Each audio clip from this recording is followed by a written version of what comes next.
নিয়মতান্ত্রিক জীবনই পারে মানুষকে সহজ সতেজ রাখতে। সারাদিনের কর্মকাণ্ডগুলো আমি ডায়েরিতে লিখে রাখছিলাম, যাতে করে আমার দৈনন্দিন কাজকর্মগুলো আমার করতে সহজ হয়। এদিকে হাতের কাজ দেখলে আমার হাত আবার কুতকুত করে। ছেলের স্কুলের কাজে আমিও ওকে হেল্প করে দিলাম। আসসালামু আলাইকুম, সুলতানা ব্লগ অ্যান্ড কুক চ্যানেলে আমি সুলতানা আছি আপনাদের সাথে। সেমি বলাকা একটা শাড়ি নিয়েছিলাম আমি 3 পিস বানানোর জন্য, যেটার অলরেডি কাজ আমি আমার চ্যানেলে আপনাদের সাথে শেয়ার করেছিলাম। ওখান থেকে কিছু কাপড় ছিল যেগুলো দিয়ে নতুনভাবে আমি আরও একটা 3 পিস বানিয়ে নিচ্ছি।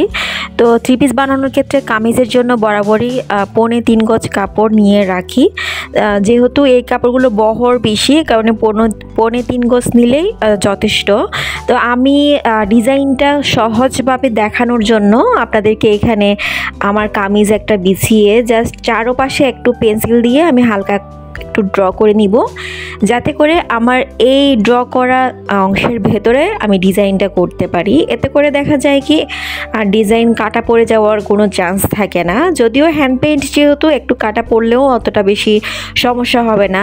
সুতার কাজে যেমন কাটা পড়লে দেখা যায় সুতা ছিঁড়ে ছিঁড়ে চলে আসে, হ্যান্ড পেইন্টিংয়ের ক্ষেত্রে সেরকম কোনো সমস্যা হয় না। এ কারণে দেখা যায় আপনারা একটু বাড়িয়েও কাজটা করতে পারেন। আমি যেহেতু এখন ফ্রেমে কাজ করি না, এ কারণে আমি জানলায় ফার্স্টে 2টা পিন দিয়ে এক পাশ লাগিয়ে নিয়েছি, অপর পাশে আমি একটা কাঠের মধ্যে পিন লাগিয়ে তারপর কাঠটা আমি দুই পাশে চেয়ার রেখে তারপর এটা ফ্রেমের কাজটা করে নিচ্ছি। সিল্কের কাপড় দেখা যায় ফ্রেমে আটকানো একটু ইজি, খুব দ্রুত টান হয়ে যায়, কাজ করতেও সহজ। তো আমি আজকে 3D আউটলাইনার দিয়ে কাজ করব ফার্স্ট দিক দিয়ে। তো মেন কথা হচ্ছে আমার এই 3D আউটলাইনারগুলো কেনা হয়েছিল প্রায় 7-8 মাস আগে। 2টা আমি কোন কিনে রেখেছি, আজকে হঠাৎ ইচ্ছে হলো এগুলো দিয়ে কাজ করি। তো অনেকটা শুকিয়ে গিয়েছিল, একদম একটু শক্ত শক্ত টাইপ হয়ে গিয়েছিল। অনেকটা কষ্টে আমি আমার কাঙ্ক্ষিত ডিজাইনটা আমি করতে পারছি, এটাই আমার জন্য এনাফ। তো যদিও আমার ইচ্ছা ছিল পুরো কামিজ জুড়ে আমি কাজ করব, ওই যে 3D কোণের নেশা যে মাথায় চাপলো ওইটা ছিল খুবই অল্প পরিমাণে, আমার বাসায় আনাও ছিল না, আর যেটুকু আনা ছিল সেগুলো অনেকটা শক্ত টাইপ হয়ে গিয়েছিল, যার কারণে কোণ থেকেই বের হচ্ছিল না। তো অনেক কষ্টে আমি অল্প স্বল্প করে ডিজাইন করে নিয়েছি। মোটামুটি একটা যতটুকু করলে একটা কামিজের সৌন্দর্য বাড়ে বা টিকে থাকে সেরকমটাই আমি করতে পেরেছি। তো এখানে 3D কোণগুলো দেখা যায় কি আমরা নিজেরা বাসায়ও তৈরি করে নিতে পারবো, সেগুলো আমি পরে যখন তৈরি করব তখন আপনাদের সাথে শেয়ার করব। তো ইতিমধ্যে কিন্তু আমার পেজে প্রায় সময় মেসেজ আসে যে আপু আপনি অনলাইনে কোর্স করান। তো আমি আগে তেমন একটা সাড়া দিইনি বা আপনাদেরকেও বলিনি যে আমি করাবো। তো এখন চিন্তা করছি কেন করাবো না, যেহেতু অন্যজনরা শিখতে চাচ্ছে আর এখানে শেখানো তো দোষের কিছু না। তো আমি অনলাইনে কিছু কোর্স করাবো, যেগুলোর ডিটেলস আমি আপনাদেরকে সময় সুযোগ সব মিলিয়ে জানিয়ে দিব, আমার পেজেও জানিয়ে দিব, সেই সাথে আমার ইউটিউবের ভিডিওর মাধ্যমেও জানিয়ে দিব। কোর্স করলে যেটা হয় দেখা যায় কি আপনার যে প্রশ্নটা থাকবে সেটা সরাসরি আপনি আমার থেকে জিজ্ঞেস করতে পারবেন, যেহেতু লাইভের মাধ্যমে আমি কোর্সগুলো করিয়ে থাকবো। তো আপনার সমস্যাটা আপনি আমাকে জানাতে পারেন। এখানে দেখা যায় কি আমি যখন ভিডিও করি সেটা একতরফাভাবে আমার তরফ থেকে আমি ভিডিওটা করে যাচ্ছি। তো আপনার যে সমস্যাটা সেটা হয়তো বা আমি জানছি না, কিন্তু কোর্স যখন করবেন কোর্সে সরাসরি আপনি আমার সাথে কথা বলতে পারবেন। এ কারণে দেখা যাবে আপনার সমস্যাটা আপনি ইজিলি সমাধান পেয়ে যাবেন। যতটুকু আমি পারি ততটুকু আমি আপনাকে দিয়ে দেবো ইনশাল্লাহ। তো আমি খুব দ্রুতই শুরু করব, আমি পেজে সে সাথে চ্যানেলে জানিয়ে দিব।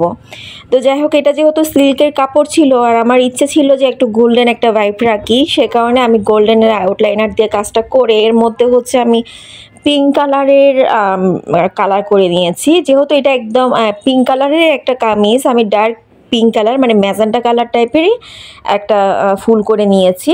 এর মধ্যে হচ্ছে আমি পাতাগুলো দিচ্ছি, আবার একটু 2 কালারে দিচ্ছি, একটা খয়েরি কালার টাইপ পাতা দিচ্ছি আর একটা হচ্ছে সবুজ কালারের পাতা দিচ্ছি। যা দেখা যায় কি হ্যান্ড পেন্টিংয়ের জিনিসগুলো যে আমার একেবারে ন্যাচারাল একটা ভাইব আনতে হবে, যে আমার সবুজ পাতা ছাড়া আমি অন্য কোনো পাতাই দিতে পারবো না, এমনটা না।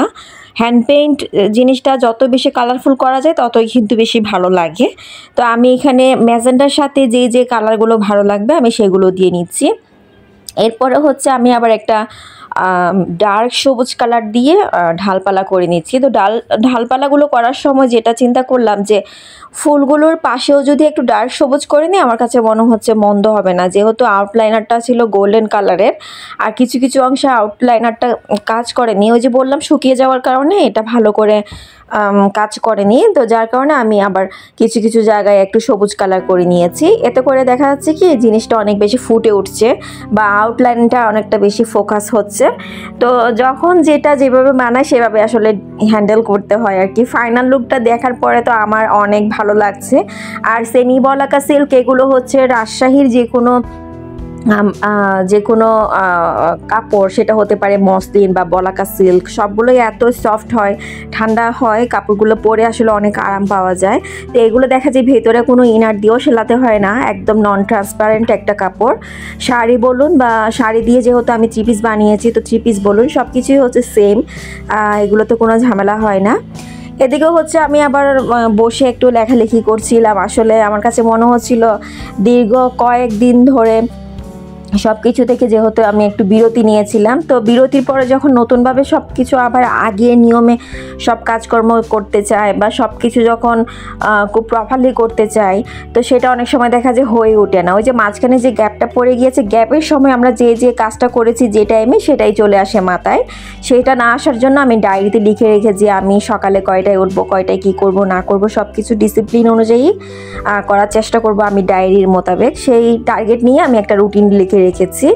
তো সন্ধ্যার টাইমে দেখলাম জারিপ আবার হাতের কাজ নিয়ে বসেছে। এখনকার বাচ্চাদের জন্য এটা অনেক ভালো একটা প্লাস পয়েন্ট আমি মনে করি। বাচ্চারা কিন্তু এখন অনেক কিছু কাটাকাটি করতে পারে, মানে অনেক রকম হাতের কাজ করতে পারে। আমাদের সময় কিন্তু সেরকম সিস্টেমটা ছিল না, মানে এক্সট্রা কারিকুলাম বলতে আমরা ড্রয়িংটা ছিল, তবে এখনকার মতো অত বেশি সিরিয়াস ছিল না। এখন ড্রয়িংয়ের পাশাপাশি বাচ্চাদের বিভিন্ন রকম হাতের কাজ, সেটা হতে পারে কাগজ দিয়ে তৈরি বা বিভিন্ন কিছু দিয়ে তৈরি জিনিসপত্র, আমার কাছে বেশ ভালোই লাগে।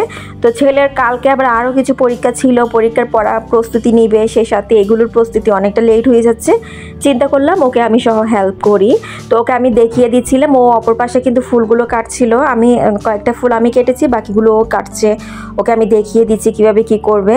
ক্লাস যেহেতু 40 মিনিটের মধ্যে এক একটা ক্লাস, এক একটা পিরিয়ডের 40 মিনিটের মধ্যে দেখা যায় কি এতজন বাচ্চাকে ম্যাডাম শেখানো সম্ভব না। আমরা যেহেতু আমাদের বাচ্চারা 1জন 2জন, আমরা যেভাবে বাচ্চাকে সময় দিয়ে সব কিছু বোঝাতে পারবো, ম্যাডাম এতজন বাচ্চাকে হাতে ধরে ধরে শেখানো সম্ভব না। তো কোন বাচ্চার কোন দিকে পারতেছে না বা বুঝে নাই সেটাও ম্যাডাম জানা অসম্ভব। বাসায় যদি একটু টেক কেয়ার করা হয় বাচ্চাদের জন্য এটা সহজ। আজকের ব্লগটি আমি এখানে শেষ করব। সবাই ভালো থাকবেন, নেক্সট ব্লগে দেখা হবে ইনশাআল্লাহ। আল্লাহ হাফেজ।